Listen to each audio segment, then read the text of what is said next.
Bonjour à toutes et à tous, ravi de vous retrouver dans Les Engagés. Les Engagés, vous le savez, c'est toutes celles et ceux qui portent des causes mais aussi des combats. Alors aujourd'hui, vous savez, plein d'invités sur le plateau, ici même. Nous allons recevoir Madame Isabelle Gillette-Faye, qui est sociologue de formation. Elle est également spécialiste des violences spécifiques ou pratiques traditionnelles, et elle est surtout directrice générale du GAM, ça nous dira tout à l'heure. Donc c'est une grosse fédération nationale depuis 1990. On a un autre invité sur le plateau, il est acteur majeur de la protection de l'enfance, c'est Arnaud Gallet. Arnaud Gallet, il est membre de la CIFIS, mais il est surtout aussi, il est à l'initiative de plusieurs collectifs qui réunissent plusieurs associations. Il est cofondateur de Be Brave France. Et puis, via Skype, via Zoom, nous avons une invitée. Eh bien, elle s'appelle Mie Koyama. Elle est activiste, féministe et cofondatrice de Be Brave France. Riche programme dans Les Engagés. C'est ce qui vous attend. C'est parti, générique.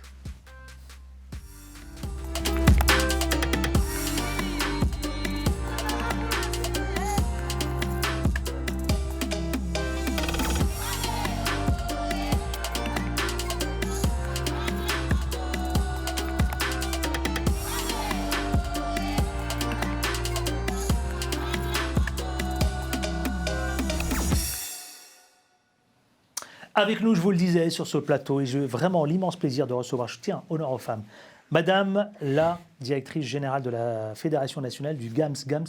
Bonjour tout d'abord, Madame Isabelle Gillette-Faye. Madame Faye, comment allez-vous? Je vais très bien, je vous remercie, et je vous remercie très chaleureusement de cette invitation. GAMS, Groupe pour l'abolition des mutilations sexuelles féminines, des mariages forcés et autres pratiques traditionnelles néfastes affectant la santé des femmes et des enfants. Donc un gros programme que nous suivons maintenant depuis 40 ans, puisque nous fêtons notre 40e année. Et nous sommes dans le sillage du comité interafricain. 40 ans déjà.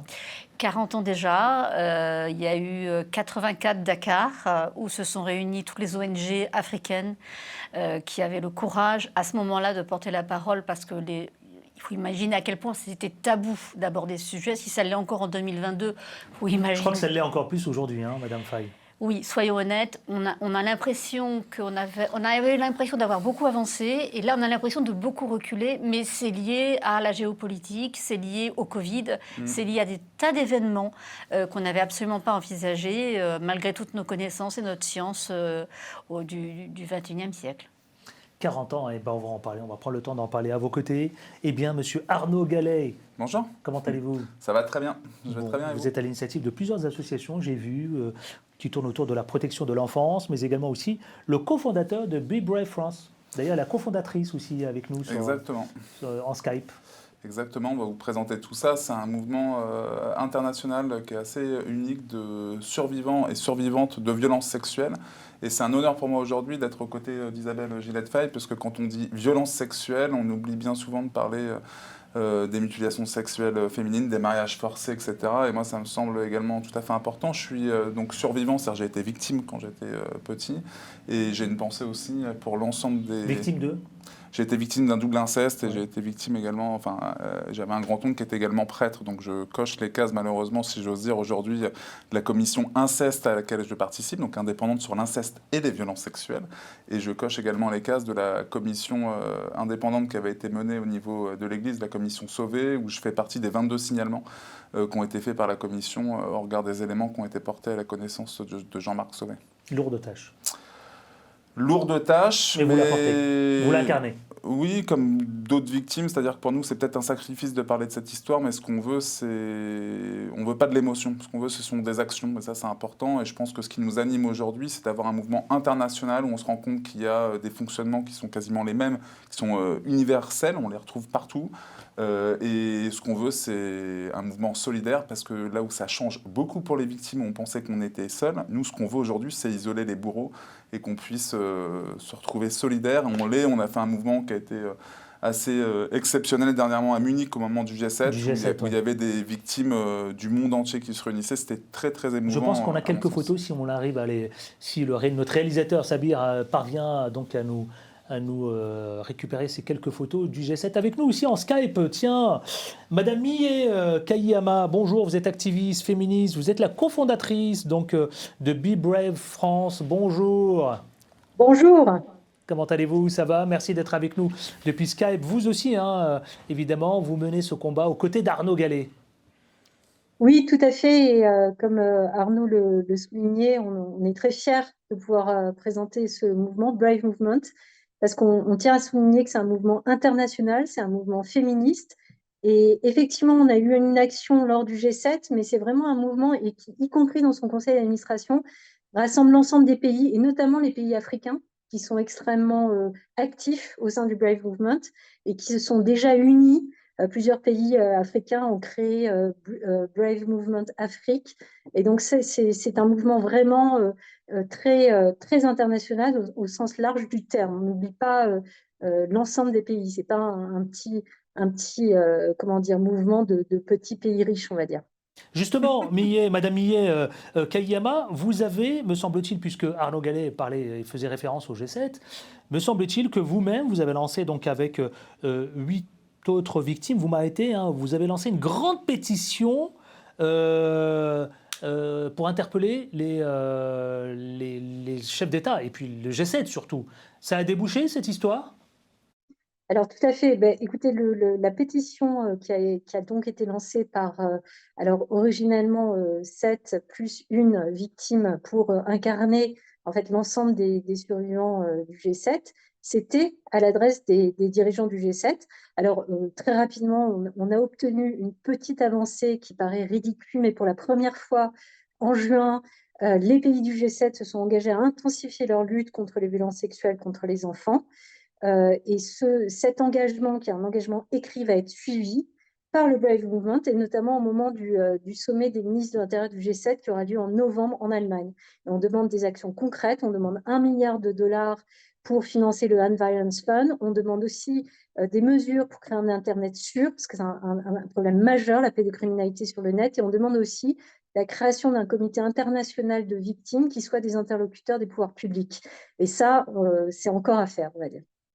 Eh bien, on va en parler, on va prendre le temps. Justement, je voudrais m'adresser à vous, parce que vous êtes aussi experte internationale, Madame Faye. Madame Faye, l'Assemblée nationale, hein, il y a eu une délégation, hein, elle a créé une délégation aux droits des enfants.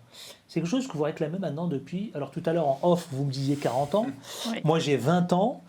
Elle sera composée, cette délégation, de 36 députés répartis de groupes proportionnels. C'est une belle victoire dont vous pouvez être fière, Madame Faye. Exactement. Je pense que tous ceux qui combattent pour les droits des enfants, au sens large, et les droits des femmes, on avait déjà une délégation droits des femmes au Sénat et à l'Assemblée nationale, ce qui n'avait pas été simple non plus à obtenir d'ailleurs au demeurant, mais on a toujours l'impression que pour les enfants, c'est moins grave, c'est moins important, on a des choses plus urgentes à faire, on est toujours dans comment mieux, j'ai envie de dire quelque part, répondre aux bourreaux, répondre aux agresseurs, etc. Mais dès qu'il s'agit de prévention, donc de parler aux premiers concernés pour qu'ils deviennent autonomes et qu'ils soient en capacité de se protéger de différents auteurs, on a beaucoup de mal. Et ça ne peut pas être porté que par le mouvement associatif. Il faut également que, bien sûr, les médias, et grâce à vous, ça nous donne l'opportunité de pouvoir le dire et de le rappeler. Mais c'est aussi faire bouger les gouvernements, que ce soit au niveau européen ou au niveau international, parce que la thématique des enfants, c'est aussi la thématique des adolescents. Parce qu'en général, on tronçonne. C'est-à-dire, on a les enfants, on a les adolescents et on a les adultes. Nous, ce qu'on veut faire comprendre, c'est qu'ils sont dans un continuum des violences. Les violences commencent très, très jeunes. Et ensuite, on va de pire en pire dans... pas pour toutes les victimes, heureusement, mais pour certaines d'entre elles, malgré leur héroïsme, malgré leur résistance, elles sont confrontées à plusieurs types de violences. Quelques chiffres, Madame Faye, je donnerai la parole à M. Arnaud Gallet, justement. On parle quand même d'un fléau mondial, hein, vous l'avez rappelé tout à l'heure, dont sont victimes au moins une fille sur 5 et un garçon sur 10. Parce que chaque année, disons-le à nos téléspectateurs, à celles et ceux qui nous regardent, il y a donc des médecins, des universitaires, des experts comme vous, des membres d'ONG, Amnesty International, mais vous aussi également, vous réunissez autour donc de ce sujet qui est primordial, l'excision, qui touche aujourd'hui 130 millions de femmes dans le monde. C'est impressionnant. Alors ma question est très simple. Même si les lois reconnaissent l'excision aujourd'hui comme un crime, est-ce qu'on a reculé ou on a avancé, Madame Faye? Et même question pour vous, Monsieur Gallet. Alors en fait, on avait avancé, on était extrêmement satisfait des résultats statistiques, tant sur les 5 continents sur 6 qu'ils pratiquent, il semblait y avoir des baisses importantes sur le continent africain, au niveau du continent européen. En revanche, il y avait déjà une première montée en Asie, parce qu'on a quand même 70 millions de femmes en Indonésie qui sont concernées, donc c'est quand même beaucoup. À partir de là, on a vu les effets du Covid, et tout de suite, le secrétaire général des Nations Unies a interpellé la communauté internationale sur le risque qu'il y avait de voir une augmentation flagrante des mutilations sexuelles féminines, et donc c'est le cas, effectivement, une augmentation flagrante des mariages... Lié au Covid. Lié au Covid. À la pandémie du Covid. Du Covid, à la fois des diasporas qui n'étaient plus en mesure de pouvoir soutenir financièrement leurs familles dans les pays d'origine parce qu'ils n'avaient plus accès aux petits boulots auxquels ils ont accès en temps normal, et des familles dans les pays d'origine confrontées à des difficultés socio-économiques telles et des écoles fermées. Les filles ne peuvent plus aller à l'école. Donc qu'est-ce qu'on fait? On les excise, on les marie.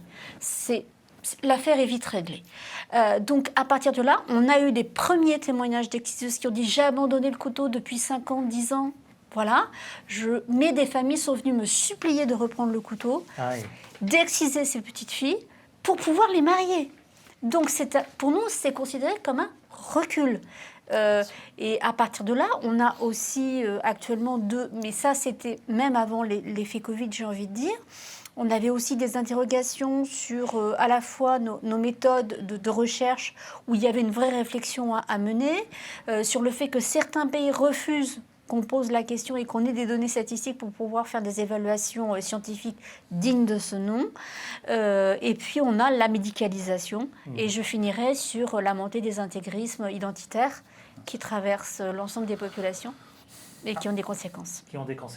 Arnaud Gallet, clairement, évidemment, vient de nous planter un décor Bien sûr. pas fameux. Quel constat dressez-vous, évidemment, aujourd'hui pour aller dans la continuité, avec la pandémie du Covid, qui a, si j'ai bien compris, accéléré évidemment ce fléau? Ce qu'on peut dire de manière très simple, et pour aller dans la continuité des propos d'Isabelle Gillette-Faye, c'est que clairement, on sait que la plupart des violences dont sont victimes les enfants se passent en famille. C'est-à-dire qu'on parle de plus de 80% des cas, c'est en famille que ça se passe. À partir du moment où il y a eu un confinement qui a été imposé et on a finalement demandé à ce qu'il y ait un huis clos au niveau des familles, inévitablement, déjà qu'on parle en temps normal de la difficulté de signaler, d'agir, etc., ça s'est amplifié. C'est-à-dire qu'il y a eu des enfants dont on a finalement très peu parlé, qui se sont retrouvés dans des situations complètement dingues. Et effectivement, c'est ajouter une situation de précarisation et de précarité au niveau de l'ensemble des familles. Moi-même, en tant qu'acteur associatif, on a ouvert une ligne téléphonique à ce moment-là, et j'ai été frappé d'avoir notamment certaines familles qui appelaient et qui n'avaient plus l'opportunité, la possibilité par exemple, de donner à manger à leurs enfants. Et donc il faut bien se rendre compte que ce climat anxiogène, au bout d'un moment, ça peut se traduire par des violences. Isabelle Gillette-Faye disait à juste titre, il y a un continuum de violence. Vous commencez, vous êtes agacé, etc. Très rapidement, ça peut aller par une gifle, machin, etc., voire par autre chose. Et les enfants sont les premières victimes et les oubliés au niveau Avant de donner la parole à Millet, donc justement, qui est avec nous, je veux juste, parce que ce que vous dites quand même, c'est assez alarmant. Et je voudrais m'arrêter sur quelques éléments. 300 millions de femmes, j'ai vu effectivement en travaillant ce sujet, qui pourraient être victimes de mutilations génitales d'ici 2050. Alors, est-ce qu'on peut parler? Est-ce qu'il n'y a pas de progrès? Ou est-ce que la pratique archaïque de l'excision, elle perdure, notamment sur la protection de l'enfance? Vous disiez que le confinement n'a pas arrangé les choses, mais quand on regarde cette projection de 2050, est-ce qu'il va y avoir des progrès? Est-ce qu'en gros, l'excision va perdurer? En fait, le problème qu'on a aujourd'hui, c'est qu'on est dans une hypothèse où il n'y a que des inconnus. Parce qu'en fait, on ne sait pas actuellement quels effets ça va avoir à terme. On a une situation géopolitique. Je vais prendre l'exemple de la Somalie, par exemple. En Somalie, qui est un pays où on pratique quasiment à 98% les mutilations génitales féminines. Là, on va se retrouver en plus avec une famine liée aux événements qui sont Russie-Ukraine, puisque tout le blé et toutes les céréales qui rentrent en Somalie viennent d'Ukraine. Donc en fait, ils n'ont aucun moyen, suite à plusieurs mauvaises saisons des pluies, continuer de nourrir. Donc, qu'est-ce qu'ils vont faire? C'est ce qui se passe en Afghanistan d'ailleurs, même sans parler de la faim.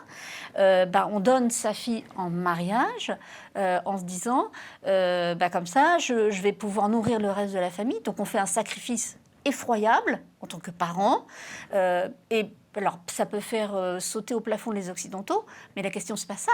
La question, ce sont des parents qui n'ont pas le choix.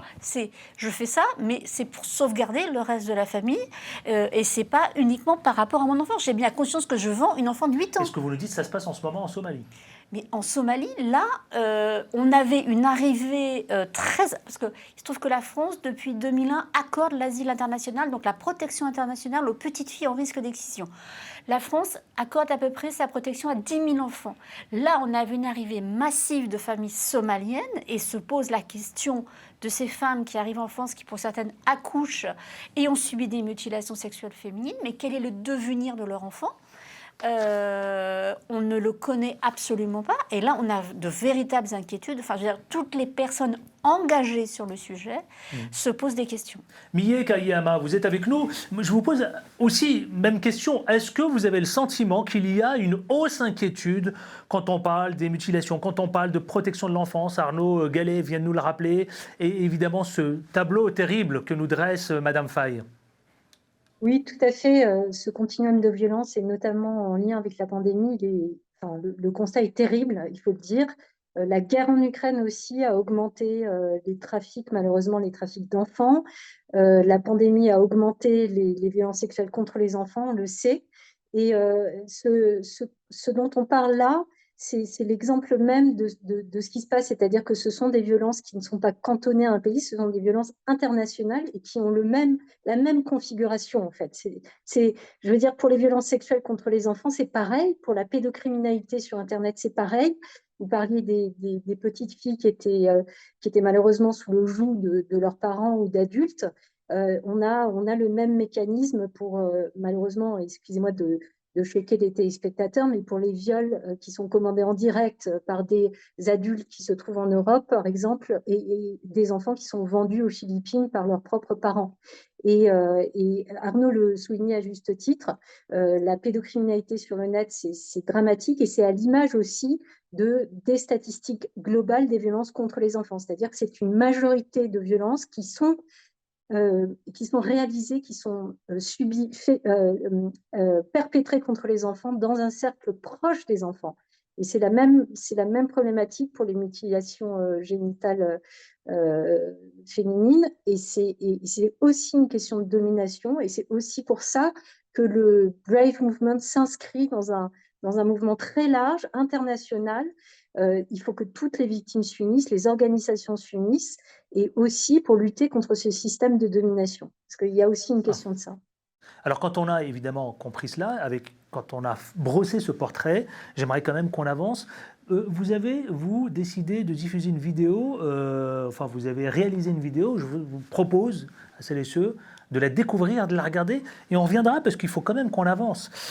J'aimerais quand même qu'on parle, est-ce qu'il est toujours difficile d'en parler aujourd'hui? Parce qu'il y a ce constat, mais est-ce qu'on peut en parler aujourd'hui? Regardez cette vidéo et on revient en parler tout de suite après.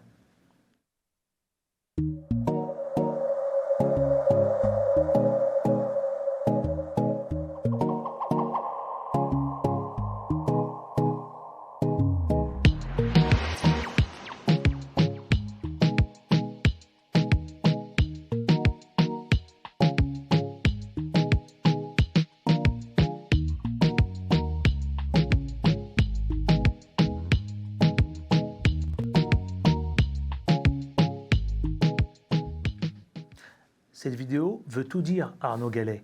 Vous, le cofondateur de Be Brave France, vous voulez interpeller qui? L'opinion publique ou celles et ceux qui sont concernés par le sujet? Je pense que ce qui est beau dans cette vidéo, à mon sens, je suis un peu ému même de la regarder, c'est qu'il y a un message d'espoir, je pense, dans ces visages. C'est-à-dire qu'il y a ce que beaucoup ont vécu, parce que les violences sexuelles, on le rappelait tout à l'heure, les chiffres sont effroyables, et en même temps, ce qu'on renvoie, nous, c'est une capacité d'agir. On a une capacité, nous, en tant que victimes, notamment, de pouvoir surpasser, de pouvoir survivre à l'impossible d'une certaine manière. Je pense qu'on demande aujourd'hui à la société de faire cet effort, de se dire qu'on n'est pas nous les seules victimes, que de la société entière d'une certaine manière, est victime, co-victime, et que ce surpassement de soi, ce dépassement qu'on doit trouver, on doit le faire ensemble. Il faut qu'on inverse la tendance. Or, sur la question des violences sexuelles, on est dans une inversion complète. C'est-à-dire qu'on renvoie bien souvent aux victimes la responsabilité. Je prends un exemple pour bien me faire comprendre. Vous allez dans n'importe quel commissariat de France, vous dites « je me suis fait voler mon portable », on vous croit, il n'y a pas de problème, on vous dit « ah ouais, ça s'est passé où ?» etc. Machin, on vous croit. Globalement, vous pouvez mentir, après on découvre, pourquoi pas. Vous vous dites « j'ai été victime de viol », on se dit « mais attendez, est-ce que vous étiez consentante ou est-ce que vous étiez consentant, est-ce que machin, etc. » On va remettre en question votre parole. Et là, on se dit qu'on est dans quelque chose de Donc on installe le doute. Bien sûr. Et on se dit que culturellement, Ouais. il y a quelque chose qui doit être posé, où il doit y avoir une présomption de crédibilité au niveau de la parole, qui doit permettre d'une certaine manière cette écoute nécessaire au niveau des victimes, et après qu'on puisse justement avancer. Or, systématiquement aujourd'hui, on est dans quelque chose qui remet en question bien souvent la parole des victimes, et on le voit d'ailleurs dans toutes les affaires. Alors justement, est-ce qu'il est toujours aussi difficile d'en parler ? 20 ans, 10 ans après, 5 ans après, après le Covid, et on continue de vivre le Covid, est-ce qu'il est toujours compliqué d'en parler quand on... Et vous êtes un acteur majeur justement de la protection de l'enfance. Je pense qu'il est moins difficile d'en parler aujourd'hui, et que nous-mêmes, effectivement, on fait d'une certaine manière, on fait ce sacrifice, encore une fois, d'en parler comme d'autres, etc. Il est moins difficile, mais je pense que la question, c'est que ça génère aujourd'hui beaucoup d'émotions. Ce qu'on souhaite derrière, ce sont des actions concrètes, et quand on voit ne serait-ce que les réponses judiciaires qui sont apportées. Enfin, vous prenez encore l'exemple là récemment en France, donc avec Nicolas Hulot, où d'une certaine manière on reconnaît quand même les faits, mais en se disant les faits sont prescrits.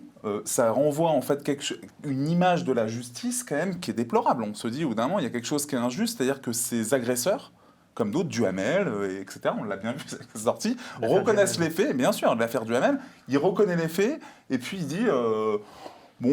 et finalement, c'est prescrit, donc on s'en sort. Alors bien sûr, on pourra dire oui, son honneur, mais enfin, quel honneur? Je veux dire, pourquoi les victimes déposent plainte à un moment donné? Elles déposent plainte pourquoi? Elles déposent bien plainte pour qu'il y ait, comment dire, une condamnation, pas pour que les faits soient classés sans suite. Alors la solution, elle est où, Antoine Gallet? Et Madame Faye, notamment, et Mie Kiyama, elle est auprès des politiques? La solution, elle est auprès des politiques. C'est pour ça que c'est une bonne chose, à mon sens, qu'il y ait cette délégation qui soit créée au niveau de l'Assemblée nationale. Il faut que le Sénat suive. Je crois qu'il y a une même demande, d'ailleurs, qui a été formulée au niveau du Sénat. Donc, on espère que le Sénat suive par rapport à ça. Il faut également qu'il y ait des actions concrètes, des moyens, bon sang, concrets en termes aussi d'accompagnement et de suivi psychotraumatique. C'est-à-dire qu'en France, on est en retard, mais on a des lustres de retard sur toutes ces questions de violence sexuelle. Des troubles psychiques et physiques qui durent. Hein. Exactement.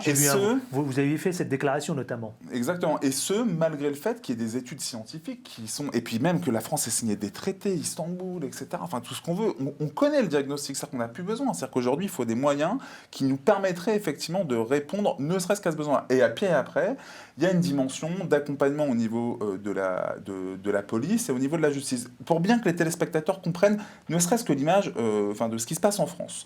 En France... Vous avez une cellule qui traite de la cyberpédocriminalité, même de la cybercriminalité. Vous avez uniquement 17 agents de police qui sont au sein de cette cellule. Donc très peu.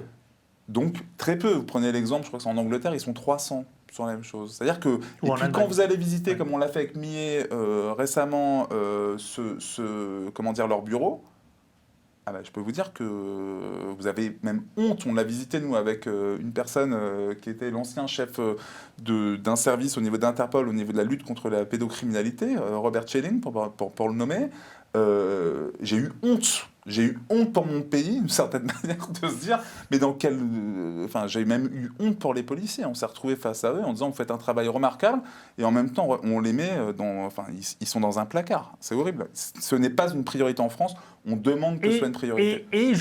Pourtant, je pose la question à Madame Faye, l'experte internationale. Vous, la France, paraît-il, elle est pionnière dans le domaine, dans la prise en charge des femmes excisées, justement. Ah, c'est clair. Quand j'écoute Arnaud Gallet, effectivement. Alors, la France est très en retard par rapport à nos pays voisins européens, mais elle reste pionnière, évidemment, dans le traitement, dans la prise en charge. Strictement sur la question des mutilations sexuelles féminines, la France est la première de la classe. Il y a absolument aucun doute là-dessus. Je veux dire, et on le sait, c'est connu de tous. Là, on m'a demandé encore une note pour la Commission européenne il y a 2 jours pour une nouvelle directive. Donc, c'est pour vous dire à quel point la France est toujours citée comme exemple Bon, Mondialement, paraît-il même. Hein. mais mondialement, parce que ça dépasse bien le cadre européen. Comme on a toujours travaillé avec nos homologues, que ce soit en Afrique, actuellement, on commence à avoir des homologues en Asie, au Moyen-Orient. On travaille tous ensemble. C'est exactement le même point de départ que Be Brave, c'est de dire c'est un phénomène universel, c'est un phénomène international. Il faut arrêter de se regarder le nombril en disant bon, dans l'Hexagone ça se passe comme ça. Non, la question c'est comment on agit tous ensemble dans la même direction, à la fois sur la prise en charge, l'accompagnement des victimes, mais si on veut aussi qu'un jour ça s'arrête, et ça c'est mon espoir, c'est qu'on fasse de la prévention. De la prévention. On arrive au terme de cette émission, évidemment, ça va très vite, hein, vous l'avez vu. Millet, justement, vous êtes encore avec nous. Dernière question, qu'est-ce que vous avez envie de dire à celles et ceux qui vous regardent aujourd'hui? Comment vous voyez-vous, évidemment, dans les mois à venir, dans les années à venir, évidemment, ce combat que vous portez aux côtés d'Arnaud Gallet, Millet, Kayiyama?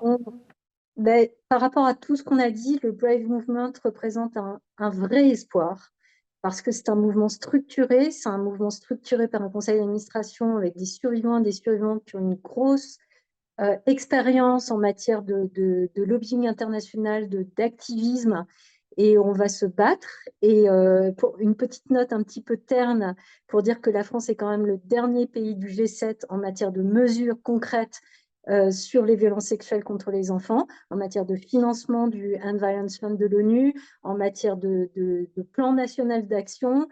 Donc, il y a encore beaucoup de choses à faire en France, mais on espère que cette force internationale va pousser la France à agir, parce qu'on sait à quel point notre cher président veut inscrire la France dans un contexte international. Donc, on imagine en tout cas, des mouvements comme le Brave Movement, des mouvements de survivants actifs qui s'unissent pour lutter contre ce fléau, qui est un fléau de santé publique mondial et public français aussi, on espère que des actions concrètes, effectivement, vont être prises.